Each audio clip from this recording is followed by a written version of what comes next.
C'est une prise de parole intitulée « Déjeuner diplomatique ». Le président rwandais Paul Kagame s'en prend à son homologue congolais Félix Tshisekedi. La personne qui pose problème dans la situation dont je parle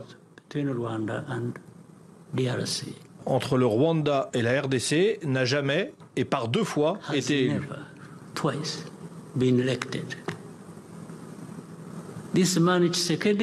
Cet homme, Tshisekedi, n'a jamais été élu en premier. Il ne l'a pas été du tout. Et vous le savez.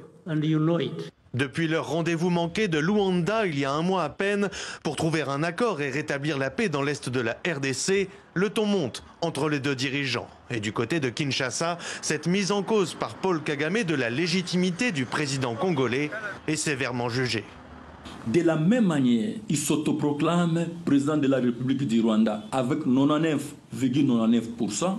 C'est de cette même manière qu'il vient encore aujourd'hui de s'autoproclamer président de la Commission électorale nationale indépendante de la République démocratique du Congo. Le président Kagame doit savoir que le président Tshisekedi est aimé dans son pays et il est un démocrate. Il n'est pas un dictateur qui pense que être un leader, il faut être un sanguinaire, pilleur et menteur.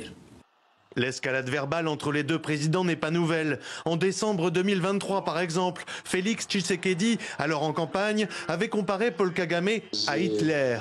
Mais avec cette dernière sortie, le président rwandais engage la guerre diplomatique sur un nouveau terrain.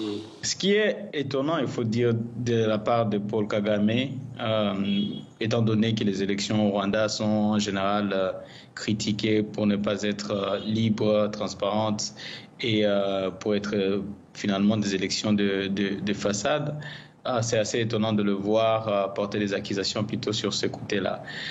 En attendant, sur le terrain, l'escalade est elle aussi bien réelle. Les affrontements qui opposent les militaires congolais au M23 se sont intensifiés, avec toujours des conséquences dramatiques pour les civils. Rien que depuis début janvier, les combats ont déplacé 237 000 personnes, d'après le Haut Commissariat de l'ONU pour les réfugiés.